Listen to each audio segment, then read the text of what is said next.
Оргуудын зөрөх төвшөөний хөшөө ажил эхлээд 7 сараар хугацаа өнгөрч байна. За манай хөшөөг Баатар цагаа Нямдарч гэсэн хоёр уран бүтээлч ахлаад хийж байгаа. За хөшөө манай Монголын бас түүх уламжлалыг харуулсан ер нь бол оргуудын ёс заншил шингэсэн түүхэн хүний бодиттой ийм хөшөө юм байгаа. За хөшөө маань 9 сарын 9-нд Ховд аймгийн Болгон суманд нээгдэх юм.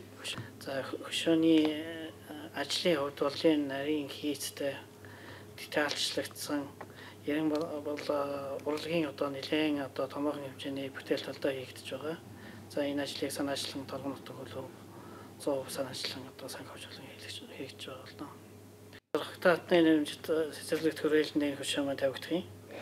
За цэцэрлэгт хүрээлэнгийн нийлд маань Ховд аймгийн Болгон сумын 80 жилийн буюу 9 сарын 9-нд нээгдэх юмаас. За энэ хөшөө маань бол 3 м 40-тэй одоо яг хөшөөний өндөрлөлтөө. Тэгээд яг суурьтай нэлээд 6 м өндөр. Нэлээд том тийм хөшөө зөкслөөр ажил болох юм л да. Одоо энэ хөшөөг дахиж энэ айлын биелэлтэй одоо дахиж хийх тийм цагаалгатай байгаа. Тэгээд судалгаа бол маш их орсон. Одоо судлах гэж бол их удаа юм байна л да. Тэгээд одоо түүхийн хэмжээний бүтээл учраас. Тэгээд судалгаан дээр бол жоохон суурсан. Ховд аймгийн Болгон суманд байгуулагдаж байгаа асарх татны нэрмжит цэцэрлэгт хүрээлэнд Ушааны 6 м 40 см хөшөө босоос гадна маш их ажил хийж байгаа. За манай уран бүтээлчд бол 2 арслан хийж байгаа. Дээр нь бол одоо сандал сарвч, дээр нь тогшилтын ажил, усан оргилуур, хиймэл нуур. Одоо Монгол анх удаа бид нар ширмээр бас сангийн боопор метрийн өндөртэй сангийн боопрыг анх удаа цутгууллаа. За энэ бас тавигдах юм. Мөн одоо алдартны өвлгийн тийм одоо алдартнуудын хан босгохоор одоо ажиллаж байна.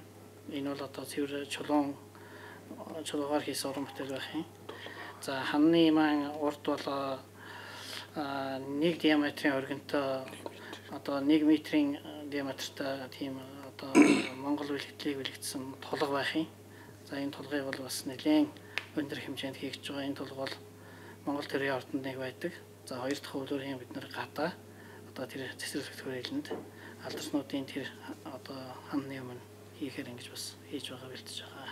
Монгол Улсын ерөнхийлөгчийн гаргасан уриалгын дор бид нар энэ цэцэрлэгт хүрээлэнгийн утсааг тариалсан байгаа. За нийтдээ бол нэг 4000 гаруй мод утсааг тариалсан. Бас туршилтын одоо Уг найрамдах хятадаар тусаас туршилтын одоо янз бүрийн гоёлын батнууд авчирч туршиж бас тарьж байгаа.